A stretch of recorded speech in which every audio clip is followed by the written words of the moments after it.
Hello everybody and welcome back to another crypto video. Today has again been a crazy day for crypto. A lot of news has come out. Really, to be honest, a crazy amount of news has come out. And so today we'll most likely have more than one video coming out. So make sure you press the subscribe button so you're notified every time I upload another video. And I also recommend you guys to check out Dusty Finance and 5 Minute Crypto. Links in the description. They're both ad-free channels with some crazy good content, so I recommend you guys to check it out.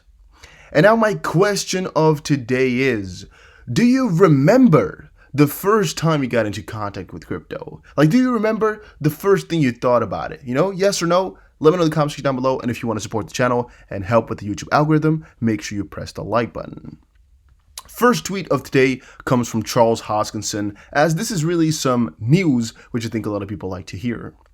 Next week is going to be a really fun product update for Cardano. And now a lot of you guys in the XRP community, I've been doing a little bit of my questioning. A lot of you guys said, I've been really invested in XRP and solely XRP, but I want to get some more things. I want to make sure that I'm not just stuck with only one. And that's actually also a tweet that I just retweeted and replied upon, is that I personally don't recommend anybody to just stick with one coin. It's never a good option to put all your eggs into one basket, even though, it might be the best one. It could be. Same with betting on horses. Theoretically speaking, it's smarter to bet on a couple of horses and, a little bit less money and win the big jackpot than putting it all on one, because the more you're gonna probably make more money if the horse you bet on, if you only bet on one, wins. However, if it doesn't win, you've lost everything, and you're just spreading your risk. And that's a lot of the things we like to do here on the Dusty Finance channel, on the Dusty Crypto channel, whatnot. We like to be smart with our money. And that's again why I like to cover some other coins as well in these videos, just so you guys are not only stuck with one and you get a better idea of the whole space. David Schwartz just said, the internet democratized the flow of information temporarily. And it's a reply to a tweet from Vijay Boyapati, who said, the early promise of the internet was the free flow of information. Old gatekeepers of the official truth would be disintermediated and we could all find the truth for ourselves. The reality is that the old gatekeepers have been replaced by new ones. Jones said Rogan told him he is sick of being treated poorly by Google, and the straw that broke the camel's back was that Rogan wanted to interview doctors and experts who have differing opinions on the CV to the officially sanctioned narrative, and was told by YouTube that they would not allow such content on their platform. And again, that's a fun thing I often like to talk about, and specifically with crypto and a couple related things, like I guess these big crises are also kind of in the crypto spectrum of things that are not considered normal, a little bit taboo to talk about for some people.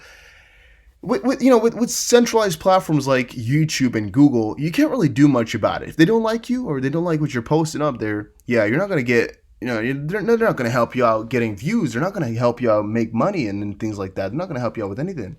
And that's the problem when these centralized authorities are so big and are like the ones everybody uses, like for example Google and YouTube, to make it more obvious, and why some other cryptos and blockchains are doing it, I guess, a very good job. Like for example, Basic Attention Token, BAT, with the Brave browser. Those types of initiatives are really amazing because it allows people to get their freedom back a little bit. It allows people to get information the way they wanted to get it and the way it was designed to be, instead of just push down your throat whoever pays the most. That's a strange system, and I just know for a fact that there could be so much more that we could get out of the internet if it was a more fair place. However, talking from a business perspective as well, what Google is doing is very smart.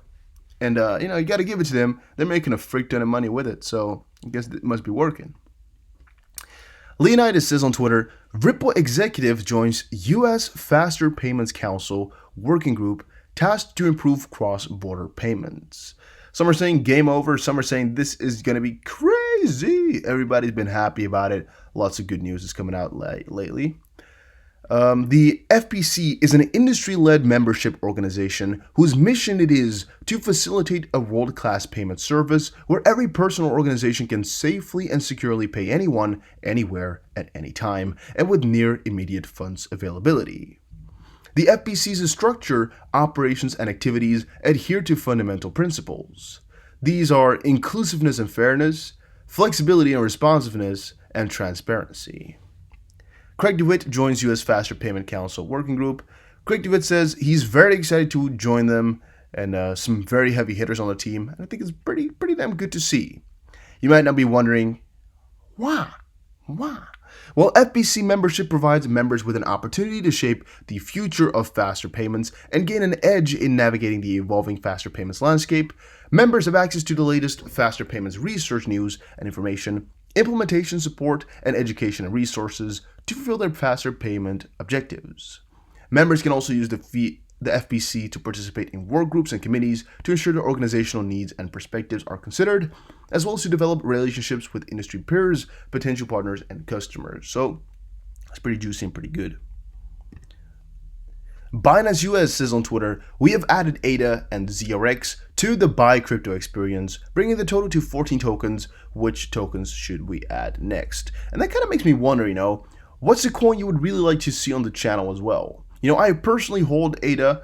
I hold my fair share. ZRX, I hold a little bit, but not significant, not a lot of money. I just like to put it into a couple of different coins to make sure I'm always, kind of safe. Because if ADA were to do a 500% surge right now, I would feel good because I have some ADA. Same for ZRX. And if I had 0%, I would just not feel that nice. And that's why I always recommend people to get at least 5 coins, get a little bit. Even if you want to get 75% in XRP, that's completely fine, or 75% in Bitcoin. But make sure you diversify a little bit, unless you have a more definite plan of action. Like, for example, you're like, okay, I want to go 100% Bitcoin, then once we get to a top point, I want to switch it all over.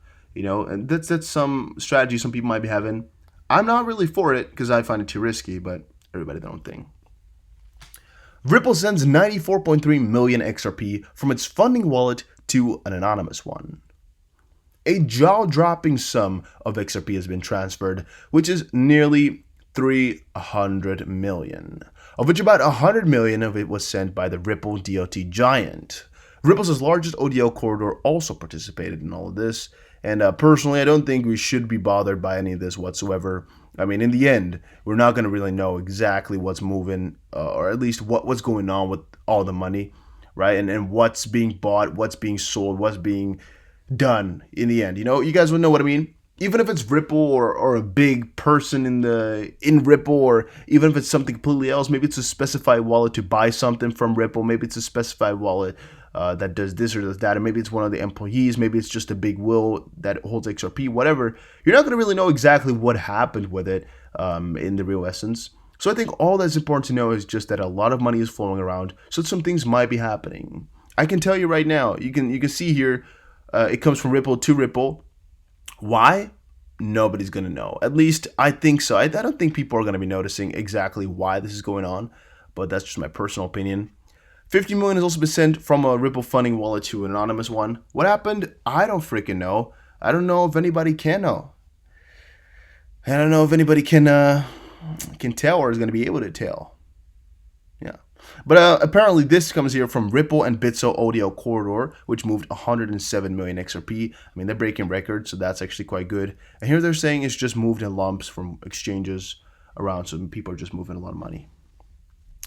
Chris Larson activated Ripple's funding wallet and moves 50 million XRP. So a little bit more info because, again, just reading this article, you're not going to fetch anything. You don't know what's going on. A little bit more info on it is that Chris Larson had supposedly activated this wallet. At least that's kind of what I fetched from this article. A further check on the details of the transaction confirmed the account, dubbed Funding Wallet, where the funds were transferred, was activated by Chris Larson, and that was done so in February of 2013. So pretty damn long while ago. You can see here at the bottom, Chris Larson is the one who activated it with 500 million XRP. And the transaction was executed in 3 consecutive times by the blockchain firm. Ripple, from its wallet, first moved 23.3 million XRP and subsequently transferred 10 and 10.2 million. and it cost 0.01 cents or something like that. At least no money was really being spent on transactions, which is a really good thing, because that's what XRP is really all about if you think about it. And also, Ripple's ODL registers massive growth in Australia. I think this is really amazing because I told you before, we need to put in a lot of these ropes first, which are, for example, a lot of these fiat pairs as corridors. We need to, get them on board first, and then from that point on, it's going to be easier to really spread like wildfire. And I think, showcasing here that Australia is quite new to the whole scene and already doing so massive and so good. You can see a little bit more on here. That's just amazing, to me at least. That's just really cool.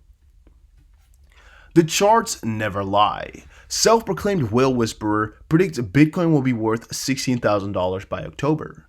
So yes, that's just some other guy, Angelo BTC here, saying, yeah, gonna get to $16,000. Every time I keep telling you guys, if you believe this type of stuff, you must also believe in, I know I wanted to spoil some fun, but maybe kids are watching. Maybe I can't say what I wanted to say about certain individuals, which are fake.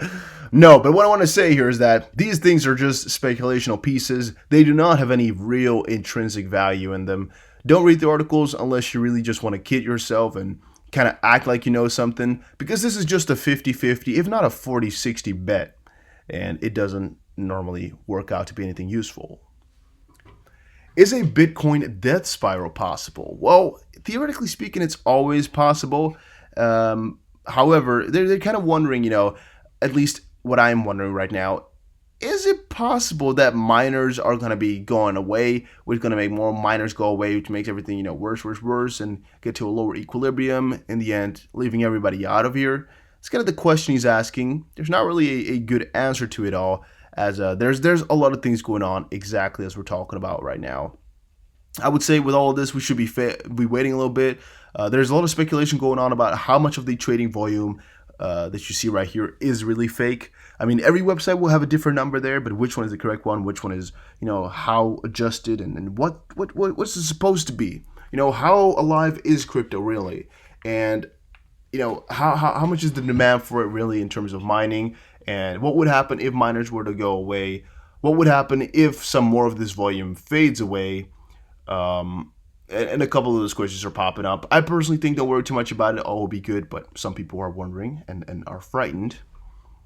And Wise says bullish sentiment since 2017, shifting from Bitcoin to Ethereum, XRP, and Litecoin.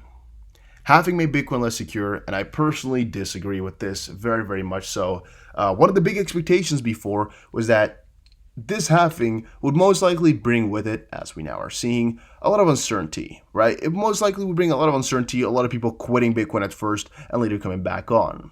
It was in the expectation, we could have drawn the regression line at first to know exactly this would happen, because it happens all the time, every time. It was expected, and I would say this is just kind of interesting, because Wise Ratings puts up a lot of controversial things always, and I think it's either to make themselves get more followers over on Twitter, get a more or a bigger influence, or just because they're having one of the most controversial opinions out there in the space. Because really, every time I check them out, they're just with another crazy statement, and here they're saying right now, here and there, Bitcoin recorded its highest daily sentiment score since 2017. We saw about that. Now, it looks like the bullish sentiment is spilling over into Ethereum, XRP, and Litecoin. To a certain extent, it's true if you think about it, right? Because when people are not that interested in Bitcoin, they're going to be going for some of the, next ones in line. And of course, that would be Ethereum and XRP. And Litecoin, since it's just such a solid old coin, and Bitcoin Cash and Bitcoin SV are less trusted, I would say, a little bit more sketchy. Right on time for a cycle high. The crowd is always wrong, always late to the party. And again, that's kind of the contrarian belief, where everybody's investing and the normal people are always wrong, always going to lose money. But I would say, again, Bitcoin is going to be completely fine. They're also saying, contrary to popular opinion, halving does not necessarily make the network more secure. Right now, Bitcoin is less secure than it was prior to the halving. Last year, Litecoin became less secure for a time as a result of the halving, which, again, it will self-correct. But guys, that was it for this video. Hopefully you all enjoyed. Also, let me know if you've been checking out my 5-minute crypto channel. And if you've watched this far into the video, comment something with like lemonade. Comment it down below, lemonade.